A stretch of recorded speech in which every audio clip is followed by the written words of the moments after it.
Now, if you were with us last week, or if you watched last week, I want to kind of go back. I want us to remember where we were last week, all right? Let's kind of reflect back. We're in the boat. Jesus' 12 disciples are there, and there's a storm. I mean, this mighty, mighty storm that is going on. They're scared to death. Jesus is asleep.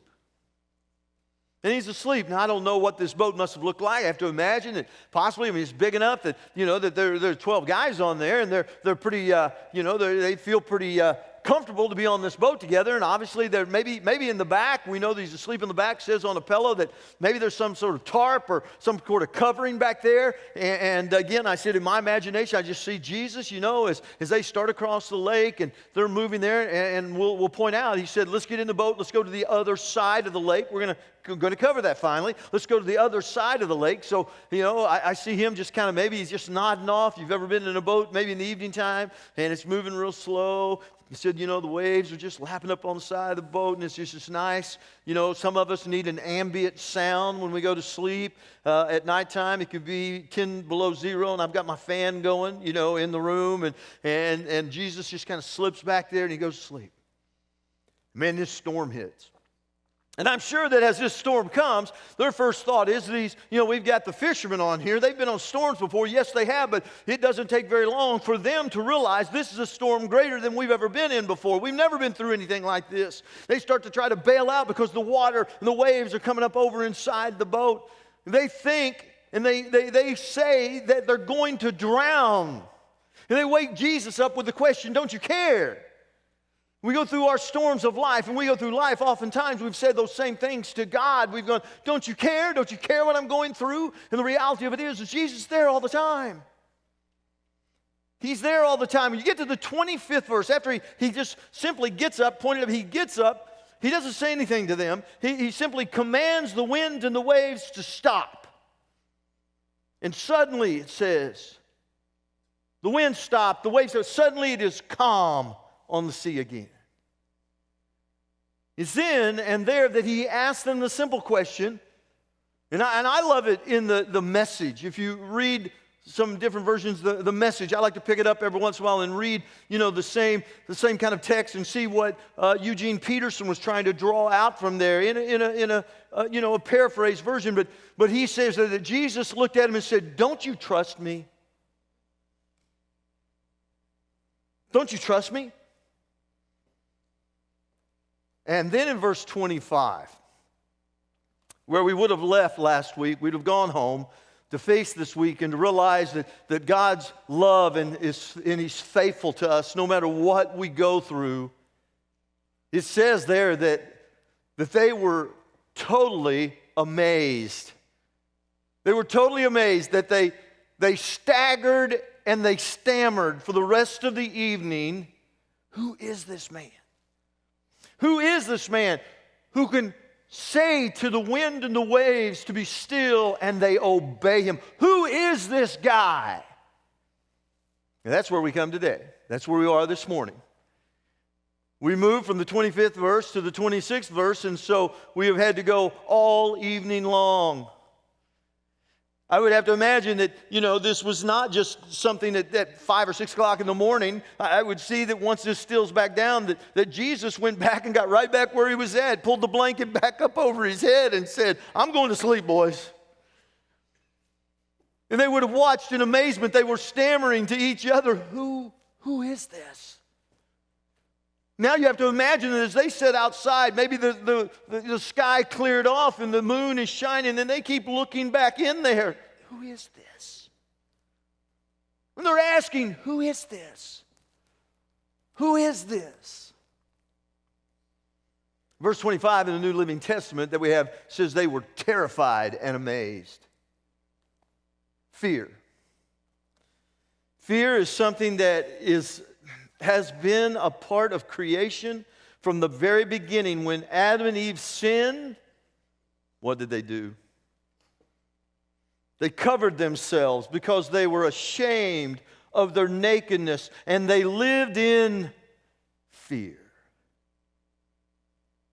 From the beginning of sin, one of the issues of sin in our lives is that it causes us to live in fear. Now, we often hear, and so I looked back up. I wanted to make sure that if I said anything about it, I wanted to be sure that, we often hear the number one fear for human beings is to speak in public. Well, that has kind of changed. I found one, they said social anxiety is what they called it. We just hate to be, out there amongst too many people. There's some of us that I understand that. There's some of you that don't like to be around a lot of people. I mean, Jamie, when I take her to like a St. Louis Cardinals game and there are just throngs and throngs of people there, she's a little nervous. She doesn't want me to go too far away. She's afraid she's going to get lost. And she's always afraid somebody's going to want to take me home with them and stuff like that. So, she's worried. She wants to keep me close to her. Me, on the other hand, man, I'm in the middle of all of that. I love to get up between innings. Let's go to the concession stand. I don't need to eat anything. I just want to see all the people. Totally different. And if somebody wants to take me home with them, I'm going to ask, what car do you drive? Something like that. But the fear of that. And then, of course, the joke to that for preachers or public speakers is that the third greatest fear is that we're fear of death. So what we would, we would rather die than we would speak in public. But I did some research and found out, that it goes like this. Social anxiety is number one. Fear of heights is number two. Fear of bugs, snakes, and spiders, number three. Fear of closed spaces, number four. Some of you feel that way, oftentimes. Fear of the dark, that's a real fear. Fear of getting disease. Fear of a bloody, violent death. What are you thinking about? I mean, you've watched way too many Halloween movies, Friday the 13th movies. Fear of violent weather. And then number 9, they said fear of dying. Well, then I just kept looking. I wasn't satisfied. Kept looking at some more fears. Came up with a whole list. There are 48 fears on here. Number 1, they said, is corrupt government officials. Oh, yeah, okay, yeah. Oh, take that death away, Who's afraid of social anxiety now? You're right. Number 2, of course, it's hot now, the American Health Care Act. Number 2. Number 3, pollution of oceans, rivers, and lakes. Never crossed my mind. I don't know. You look on down through, there's a bunch of them. Number 9 was North Korea using weapons. Again, you're watching the news too much. Number 17, a fear of people I love dying. That's what they said. Number 18 was people I love becoming seriously ill. So I think that ought to be 8, they ought to switch, but that's what they said, what they came up with. I marked a lot of these. Number 30. Now this was done a couple of years ago. Number 30 was the fear of a pandemic or a major, epidemic. Well, they got their wish right there. It's number 1 now. Number 33. Number 33. This is for everybody that must be 30 and down. Sorry if you're over that. 30 and down. Number 33, losing my data, photos, or other important documents on my phone. That's a fear. Oh, wow. Number 34 was heights. Number 41, sharks. Thank you very much. I'm afraid of sharks. I got that. Now, in this one, number 47 was racial hate and crime. Get this, 48, finally, 48. Death. 48. Somebody's worried about losing their stuff off their phone before they are dying. I just don't get it. We face fears all the time. And we can laugh at them because sometimes that does help us realize that maybe, for a moment, yes, sometimes fears can overtake us. And we talk a lot about that. I mean, what we have right in front of us here in this 25th verse is these disciples, if they were to say, what is your greatest fear? They would all go, shh. Right in there, underneath that tarp. We don't know who he is. He's a little scary. And so we come, this whole section, what's going to be amazing is in what we saw last week, there's fear. We're going to see fear this week, and guess what? Next week, fear. Why did Luke do this? It's kind of like Stacy said with the preparation. He wants us to be prepared, because if you're prepared, then you can deal with fear and anxiety. You can be prepared for the things that come in your life. So let's just read together. Luke, the 8th chapter, And of course, you know what I want to ask you to do? Would you stand with me as we read these verses of Scripture? Verse 26. So remember, he said, let's go to the other side, no matter what the storm did. In verse 26, it says, so they arrived in the region of the Gerasenes across the Lake of Galilee. Let me say it right now. This is Gentile country. It's not Jewish country. This is Gentile country. That will come into play later on. So just to let you in, he's going to the Gentiles. It's what he set out to do. Let's go over there. Let's go across the lake. And I think the disciples are probably hoping they got blown off course, but they didn't. As Jesus was climbing out of the boat, that's where Luke's focus is on Jesus. A man who was possessed by demons. Now Matthew, again, stop. You read Matthew, the 8th chapter. Matthew has 2 guys. He has 2 guys. Most people believe that Luke is just dealing with one because only one of them is going to do the talking. So that's why he deals with one man. A man was possessed by demons, came out to meet him. For a long time, he had been homeless and naked, living in the tombs outside of the town. Mark is going to point out that he would cut himself. He was strong enough to break chains, Matthew says. Verse 28, as soon as he saw Jesus, he shrieked and he fell down in front of him. He takes the position of worship. Then he screamed, why are you interfering with me, Jesus, Son of the Most High God? Or if you know me in my imagination, he said it like this. Why are you interfering with me, Jesus, Son of the Most High God? Please. We'll come back to that. Please. I beg you don't torture me. And Luke says, for Jesus had already somewhere had commanded the evil spirit to come out of him.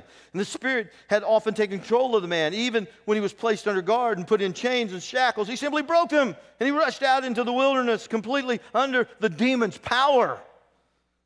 Jesus demanded, what is your name?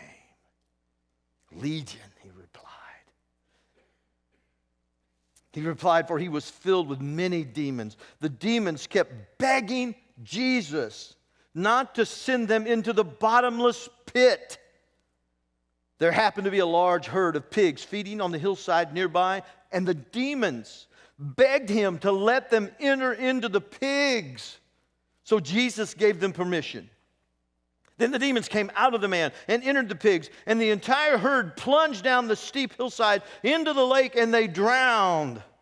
When the herdsmen saw it, they fled to the nearby town and the surrounding countryside, spreading the news as they ran. People rushed out to see what had happened. A crowd soon gathered around Jesus, and they saw the man who had been freed from the demons.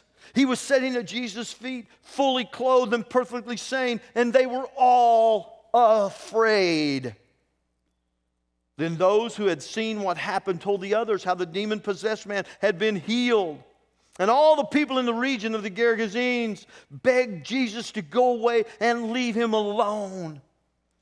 For a great wave of fear swept over them. So Jesus returned to the boat and left, crossing back to the other side of the lake. The man who had been freed from the demons begged him to go with him. But Jesus sent him home, saying, now go back to your family and tell them everything God has done for you. So he went all through the town proclaiming the great things Jesus had done for him. You may be seated. As I said, this is a strongly populated area of Gentiles. That's why the pigs come into play, and oftentimes preachers like to, I think, take this and preach as if these are Jewish people. We don't know that. Jesus and Luke did not point that out. That was not a point that Jesus made going to these people. Now, wait a minute, you guys, before I leave, you need to understand something. You need to stop this stuff. These are Gentiles. This is an area that doesn't know or doesn't keep the laws of the Jewish system. But these people, Jesus says to the disciples, let's go over there. Let's go over to the Gerasenes. Let's go to the other side of the lake. Those people need to hear the message. You see, what we need to see today is what Jesus is truly wanting to do, and the example that he shows here and the truth that he wants to show that his control is even over the supernatural. We saw last week he was able to control nature. Now he wants to show us, I can control the supernatural. Let's use our imaginations. And if you can't, then let me use mine. Verse 27, Jesus gets out of the boat. Can you see Jesus? He gets out of the boat. The disciples they have probably been in and out of sleep all night long. He has got a good night's sleep. They have been talking. They've been wondering. They've been asking the question. They've been checking back in. They've probably fallen asleep. Now the boat, there is no dock there. This was not a place where fishermen would dock up or anything like that. So the boat had to slide up onto the sand. And we see what I think Luke is describing for us is everybody else is trying to basically wake up, come to their senses, worry about what's going on, looking at their clothes. They're all wet. They're thinking, I just want to go home. Why did Jesus bring us here? I want to go home. I want to get dry clothes. I want this night to just slip away from me. And I see Jesus kind of hop over the side of the boat, drag the boat on up and get it there. I see him turning around and looking back to the east, stretching his back. Oh, man, that was a good night's sleep. Whoa. Oh, and looking at the sun coming up. What did Jesus think about when he saw the sun come up? Boys, look at the sunrise. That's beautiful, isn't it? And they were probably like most of us at that point in time going, oh, my word. Oh, man, why is he always so happy when he gets up? You know what? Because he goes, I created that. I made that. That's mine. Look at that, boys. Look at that. And they're all going, I don't even know how far they could have gotten out of the boat, but suddenly it happens. We suddenly see the destructive power of demons. This beautiful morning, the sun up, the stillness of the morning, maybe the Christmas of the morning, Jesus gets out. He's standing there, he's admiring, he's got his back to the hillside, and all of a sudden he can hear the shrieking. He can hear the sound of the demons. I don't think Jesus put his head down, but I think Jesus goes, a fight. I'm always ready for a good fight. And then Jesus turns around. And here they come, naked as jaybirds. Bleeding and cutting. Maybe, some chains hanging on them. Maybe they're having to drag a foot with a chain, but they're screaming and yelling. Jesus! Jesus! Oh, they are the worst. These demons have taken these men as far down as they can possibly go. They've lost all social status. They're alone. They have no place to live. These people are not believers in God, so they have simply pushed these men out of their society. Family is broken up. Family is hurting because of the demons that possess these men. The sin that has taken over their lives that no one has an answer for. No one can imagine what's going on in their lives. They've been chained. The demons have chained them, but yet the strength of what people think they can do. We think we can control it. We think that if we just stop this, if we change our behavior, if we just go to church every Sunday, if we read the Bible every day, we can. No, you can't. You can't control the power of Satan. Oh, physically, they've cut themselves. Socially, they've been kicked out of society. And mentally and emotionally, they're totally given over to the sin of their lives. Now, just for a second, I would like for us to take a different perspective. I'd like for us to move up on the hillside and just imagine for a second what it was like for those herdsmen of the pigs. They probably woke up there and they've stirred their fire back up and got it going. They've checked all the pigs. They're doing what pigs do, rooting around in the dirt. They're sitting there, and all of a sudden one goes, hey, a boat's coming. What What would a boat be doing over here? Like I said, there's no place to land. I mean, it's not like a dock there. There's not like they have a fishing, place there. What is this? And they can see these guys on the boat, and they're watching, and they probably go, oh, man, look where they're going to land. Oh, this is going to be good. They don't know what they're in for, do they? Woo! Man, they don't know what's coming. And one of them, they see this one guy hop out of the boat. He drags the boat on up there. They see him standing and looking back. They're just enjoying the sunrise. You see these other guys trying to get up, and then all of a sudden they go, watch this, watch this. They can hear the shrieks. They can't hear what's going on in the boat. They can't hear the words just simply spoken, but they can hear the shrieks of the demons. They go, oh, my word. Look what's happening down there now. I can just see the disciples. They have stumbled out of the boat. They're looking around. They're trying to get, and all of a sudden, here the demons come. Have you ever had somebody run at you? You just had somebody come running at you?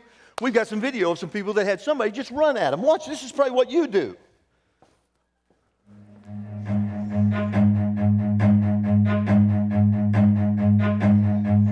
Run.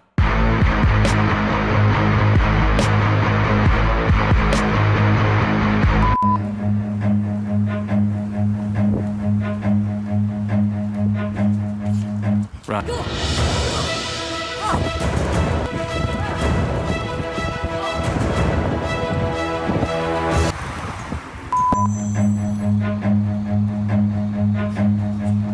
Run.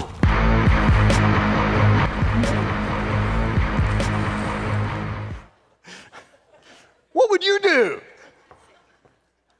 I mean, can you imagine these guys are watching from the hillside. The disciples are, they're trying to get everything together in their mind, and then all of a sudden they see these guys coming and they hear the word in their mind, run.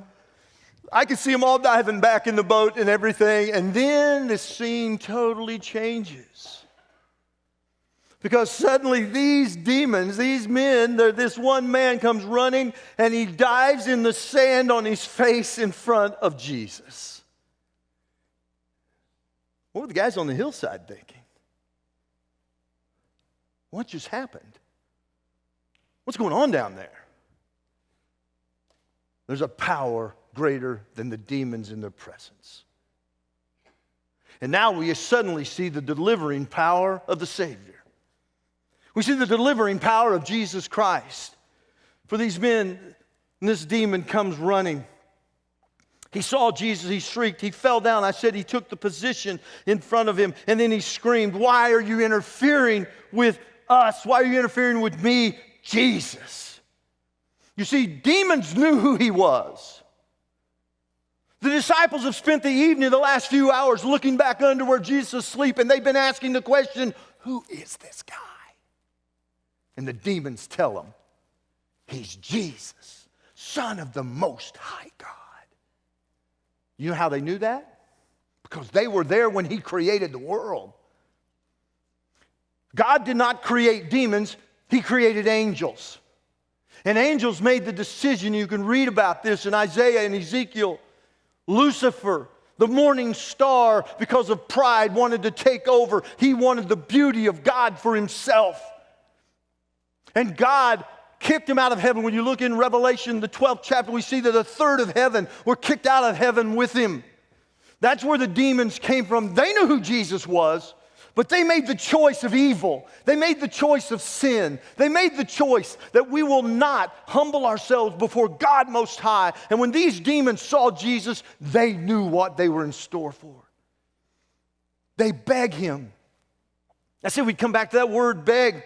The word beg is used 3 times here. It's used for the demons twice. It's used for the people in the town. And the word literally means please, please, please, please, please don't, please don't. Please don't, Jesus. Please don't do this to us. They beg him not to send them into the bottomless pit, the pit of abyss you can read about in Revelation, the 9th chapter, verses 1 and 2. You can continue to read verses 5 and 6. And they were begging Jesus, begging him not to send them. They knew their punishment.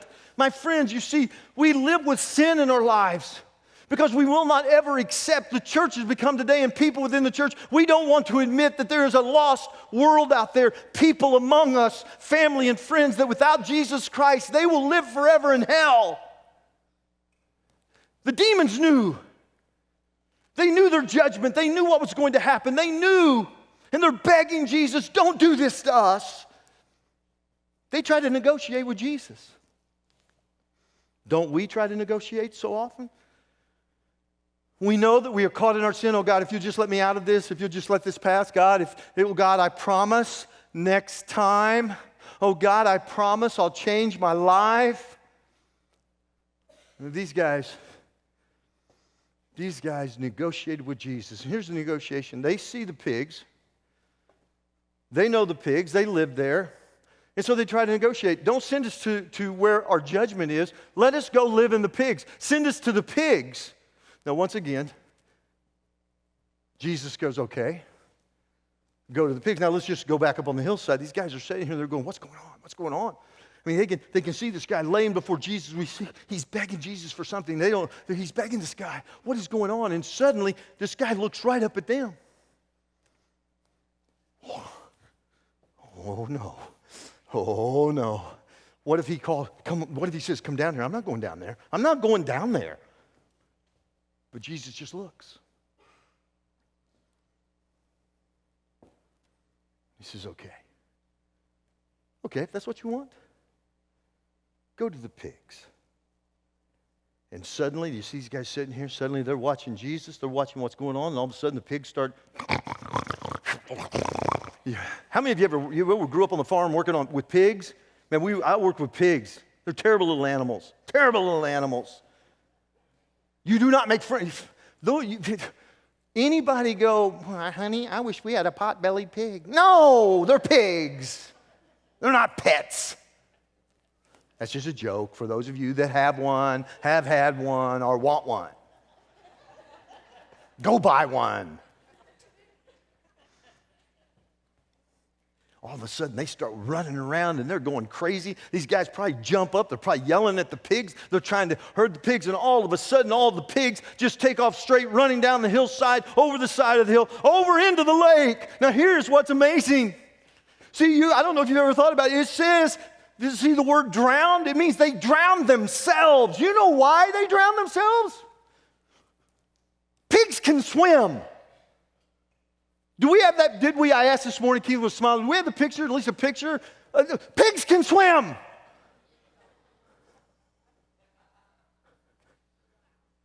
They didn't drown because they can't swim. They're a creation of God. And when they were taken over by demons, they did the one thing that the true creation of God would do. They killed themselves. The word literally means they drowned and choked out themselves. My friends, you see the delivering power of Jesus has to come to where we will choke out the power of Satan in our lives. We come to the last point. We see the damning power of sin. The damning power of sin. These guys, these shepherds go back into town or through the region, it says, so some time goes by. From early morning, maybe till afternoon, they have been spreading the message. And the people come out. Now, something again, sometimes some preachers and writers want to talk about, the pigs. They want to talk about the people who are coming out there to get on to Jesus because he killed their pigs. These are just like the shepherds. These are just herdsmen. These pigs probably belong to people in the town. Yes, all of that. But if you look, that's not what Luke focuses on, is it? That's not what Luke pays attention to, is it? No, it says that the news spread and a crowd soon gathered around Jesus. And they saw the man who'd been freed from the demons. He was sitting at Jesus' feet, fully clothed.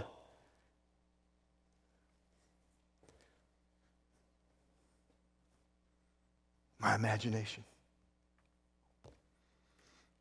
I wonder if Jesus didn't have a backpack with him, Stacy, when he got in the boat. And they're going, where you get your backpack? Jesus goes, just prepared. Just prepared. Jesus goes, wait a minute, buddy. I got something for you. My imagination, but it's Jesus. I see him take his backpack, open it up, and go, look at here. Look at what I got. I got a coat. Now, modern day, okay? I got some pants. I got a shirt. Try them on, see how they fit. When we come to Jesus Christ, what's He going to clothe us with? Who are we clothed with when we come to Jesus?